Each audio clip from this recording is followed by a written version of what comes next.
அனைவருக்கும் அன்பார்ந்த வணக்கங்கள். நாம் இன்னைக்கு வியாழக்கிழமை சாய் சச்சரிதத்தில் அத்தியாயம் 22 பாம்பு கடியிலிருந்து மீட்புதவி, பாலா சாஹிப் மிரிகர் போன்ற சிறு சிறு கதைகளை பார்க்கலாம். முதலில் இன்று அத்தியாயம் 22 பாபாவை பற்றி முன்னுரை சிறிது பார்ப்போம். கடவுளின் தன்மையையோ ரூபத்தையோ யாராலும் அறிய இயலாது. 1000 நாவு படைத்த ஆதிசேஷன் கூட அதை பற்றி விவரிக்க இயலவில்லை. கடவுளின் ரூபத்தை தரிசிக்கவும் அறியவும் அடியவர்களால் மட்டுமே முடியும். அவர்தன் பாதங்கள் மட்டுமே அவர்களுடைய மகிழ்ச்சிக்கு வழி என்பதை அறிவார்கள். எனவே அவர் பாதங்களை தியானிப்பதை தவிர வேற எதுவும் தெரியாது. ஹேமத் பந்த் இவ்வாறு கூறுகிறார்: ஒவ்வொரு மாதமும் தேய்பிறை 15 நாட்கள் சிறிதாக கழிவதைப் போன்றே சந்திரனின் ஒளியும் தேய்வடைகிறது. அமாவாசை அன்று நாம் சந்திரனை பார்க்க முடிவதே இல்லை, அதனது ஒளியையும் பெறுவதே இல்லை. எனவே வளர்ப்பிறை நாட்கள் தொடங்கும்போது மக்கள் சந்திரனை காண்பதில் மிகவும் ஆவலாக இருக்கிறார்கள். முதல் நாளும் இரண்டாவது நாளும் கூட அது தெளிவாக தெரிவதில்லை. பின்னர் மரத்தின் 2 கிளைகளுக்கு நடுவில் சந்திரனை பார்க்கும்படி மக்கள் கேட்கிறார்கள். அவர்களும் ஆர்வத்துடனும் கவனத்துடனும் பார்க்கும் பொழுது அவர்களின் காட்சி எல்லைக்கு எட்டுவதை பார்க்கிறார்கள். இதை போன்றே பாபாவின் தோற்ற அமைப்பை பாருங்கள், அருமையாக இருக்கிறது. அவர் அட்டனக்கால் இட்டு அமர்ந்திருக்கிறார்.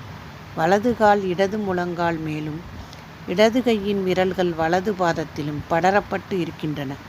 வலது கால் பெருவிரலில் அவர் தம் 2 கை விரல்கள் ஆள்காட்டி விரலும் நடுவிரலும் படர்ந்திருக்கின்றன. இத்தோற்றத்தால் பாபா குறிப்பிடுவது: நீ எனது ஒளியை காண விரும்பினால் அகங்காரமற்றவனாகவும் மிக மிக பணிவுடனும் இருப்பாயாக. எனது கால் பெருவிரலை 2 கிளைகள் வழியாக தியானிப்பாயாக, அதாவது சுட்டு விரல் நடுவிரல் ஆகியவற்றுக்கு இடையே தியானிப்பாயாக. நீ எனது ஒளியை காண இயலும். பக்தியை அடைய இதுவே எளிய வழி. சில கணங்கள் நாம் பாபாவின் வாழ்க்கையை பார்ப்போம். பாபாவின் வாசத்தால் சீரடி ஒரு புண்ணிய தலமாக மாறியது. எல்லா திசையிலிருந்தும் மக்கள் அங்கு கூடத் தொடங்கினார்கள். ஏழைகள், பணக்காரர்கள் ஒன்றுக்கு மேலிட்ட பல வகைகளால் ஏதோ ஒரு ரூபத்தில் நன்மை அடையத் தொடங்கினார்கள். பாபாவின் எல்லையற்ற அன்பும் அவரது வியத்தகு இயற்கையான ஞானத்தையும் யாரை விவரிக்க இயலும்? சில நேரங்களில் பாபா நீண்ட நேரம் மௌனம் அனுஷ்டித்தார். அது ஒரு வகையில் பிரம்மத்தை பற்றி அவர் நீண்ட விளக்கமாகும். சில நேரங்களில் அடியவர்களால் சூழப்பட்டு உணர்ச்சிகளின் திரள், ஆனந்தம் இவற்றின் அவதாரமாக தோன்றினார். சில நேரங்களில் அவர் உருவக கதைகளால் பேசினார். மற்ற நேரங்களில் தமாசுக்கும் நகைச்சுவைக்கும் இடம் கொடுத்தார். சில நேரங்களில் அவர் முழுவதும் ஐயமின்றியும் சில நேரங்களில் சீற்றங்கொண்டவராகவும் தோன்றினார். சில சமயங்களில் தமது நீதியை இரத்தின சுருக்கமாக சொன்னார். வேறு சந்தர்ப்பங்களில் நெடிய விவாதம் நடத்தினார். பல சமயத்தில் அவர் மிகவும் வெளிப்படையாக இருந்தார். இவ்வாறு பலருக்கும் வெவ்வேறு விதமாக வெவ்வேறு அவர்களின் தேவைகளுக்கேற்ப அளித்தார். அவரது வாழ்க்கை அறிவால் அறிந்து கொள்ள இயலாதது, நமது மனதின் எல்லைக்கு அப்பாற்பட்டது, நமது புத்தி சாதுரியத்தையும் மொழிகளையும் கடந்தது. அவரது முகத்தை பார்க்க, அவருடன் பேச, அவருடைய லீலைகளை கேட்க நமது பேரார்வம் திருப்தி செய்யவே படவில்லை. இருந்தாலும் நமது மனம் மகிழ்ச்சியால் நிரம்புகிறது. மழையின் துளிகளை எண்ணி விடலாம், காற்றை தோல் பையில் அடைத்து விடலாம். ஆனால் கடவுளின் லீலைகளை யாரே அறிய முடியும்? பாபா முன்னால் எதிர்பார்த்திருந்த அறியப்பட்டிருந்த பக்தர்களின் பேராபத்துக்களை உரிய நேரத்தில் எச்சரிக்கப்பட்டு எவ்வாறு தவிர்த்தார் என்பதை நாம் அடுத்த பதிவில் காண்போம்.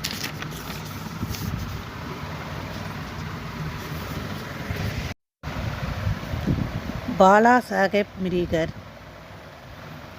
சர்தார் காக்கா சாஹேப் மிரிகரின் மகன். சிதலிக்கு சுற்றுப்பயணமாக சென்று கொண்டிருந்தார். வழியில் அவர் சீரடிக்கு பாபாவை பார்க்க வந்தார். மசூதிக்கு சென்று பாபாவின் முன்னால் வணங்கினார். உடல் நலம் வேறு விஷயங்கள் பற்றி பேசினார்கள்.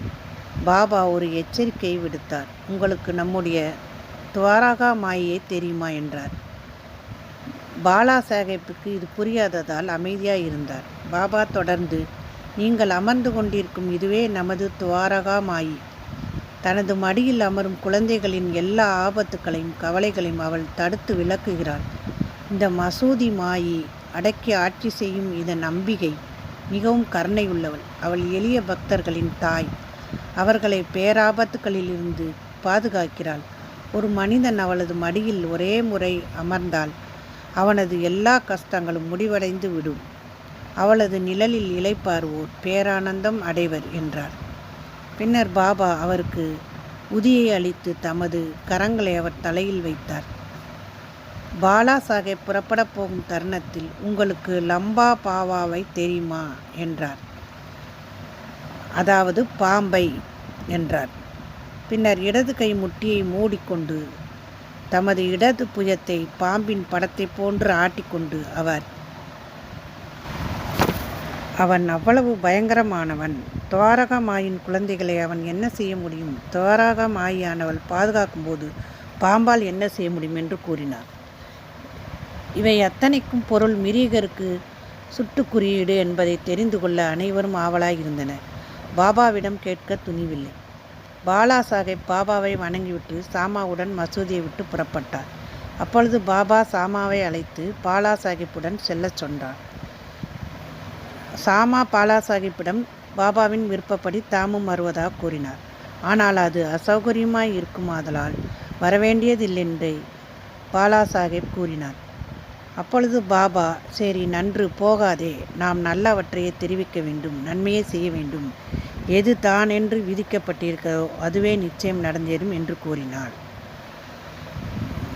இதன் தொடர்ச்சியை நாம் அடுத்த வாரம் பதிவில் பார்ப்போம். நன்றி. இந்த பதிவு பிடிச்சிருந்தால் லைக் பண்ணுங்கள், ஷேர் பண்ணுங்கள், கமெண்ட் பண்ணுங்கள், நம்ம சேனலை சப்ஸ்கிரைப் பண்ணுங்கள்.